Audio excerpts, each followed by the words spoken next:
Dalam pertemuannya dengan Presiden Joko Widodo di Istana Bogor pada Senin 24 Oktober kemarin, Perdana Menteri Palestina Muhammad Shtayyeh mengharapkan dukungan Indonesia atas tindakan yang dilakukan Israel terhadap negaranya. PM Shtayyeh dalam pernyataannya menjelaskan tindakan aparat Israel yang telah membuat lebih dari 170 orang meninggal dunia dan ribuan lainnya dipenjara serta terluka. Lebih lanjut, katakan Shtayyeh, hingga kini upaya pencaplokan terhadap wilayah Palestina untuk permukiman masih terus dilakukan oleh Israel. Menurut Shtayyeh, upaya tersebut dapat menghalangi tercapainya solusi dua negara. PM Shtayyeh mengungkapkan pembicaraannya dengan Jokowi juga membahas dan mendengarkan sejumlah hal yang penting tentang kesatuan bangsa-bangsa Palestina untuk menghentikan perpecahan di dalam negeri. Dalam kesempatan tersebut, pria berusia 64 tahun itu juga berharap agar Indonesia menyampaikan pesan dukungan terhadap Palestina di KTT G20 yang akan digelar di Bali pada November mendatang. Sementara itu, Presiden Jokowi dalam keterangannya menyatakan bahwa Indonesia mendukung Palestina menjadi anggota penuh di PBB. Menurut Jokowi, Indonesia dan Palestina memiliki kedekatan. Terlebih Palestina adalah termasuk negara yang mengakui kemerdekaan Indonesia. Adapun selain menggelar pembicaraan bilateral, Indonesia dan Palestina juga menandatangani MOU teknik kooperasi pengelolaan obat dan makanan. Penandatanganan itu diwakili oleh Menteri Kesehatan Palestina dan Kepala Badan Pengawas Obat dan Makanan atau BPOM. Selain itu, kedua negara juga menekan MOU Humanitarian Aid dalam penanganan COVID-19.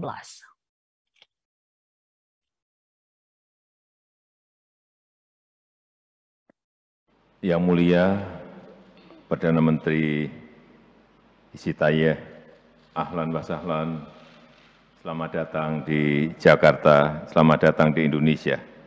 Ini merupakan kunjungan resmi yang pertama Yang Mulia Shtayyeh ke Indonesia sebagai Perdana Menteri. Indonesia dan Palestina adalah sahabat dekat. Palestina adalah salah satu negara pertama yang mengakui kemerdekaan Indonesia. Indonesia juga secara konsisten terus mendukung perjuangan bangsa Palestina.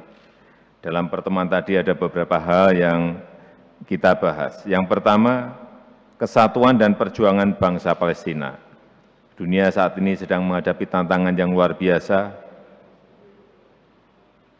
dan tantangan lama, yaitu penyelesaian masalah Palestina belum juga berhasil diselesaikan secara damai dan adil. Dukungan internasional terhadap perjuangan Palestina perlu terus didorong dan saya tekankan pentingnya kesatuan di antara bangsa Palestina. Sejarah Indonesia menunjukkan bahwa kesatuan Indonesia lah yang membawa Indonesia dapat merebut kemerdekaan. Oleh karena itu proses rekonsiliasi perlu terus didorong dan Indonesia siap memfasilitasi rekonsiliasi faksi-faksi yang ada di Palestina. Saya juga menyampaikan dukungan Indonesia agar Palestina menjadi anggota penuh di PBB. Yang kedua terkait kerjasama ekonomi. Saya gembira perdagangan kedua negara terus meningkat.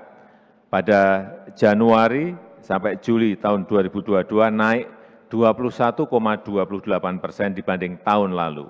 Indonesia telah memberikan fasilitas unilateral berupa pembebasan biaya masuk untuk kurma dan zaitun dari Palestina ke Indonesia dan akan diteruskan nanti untuk produk-produk yang lain dari Palestina. Ini merupakan bentuk lain dukungan Indonesia kepada Palestina dan Indonesia berharap kerjasama ekonomi dapat terus ditingkatkan di masa-masa yang akan datang.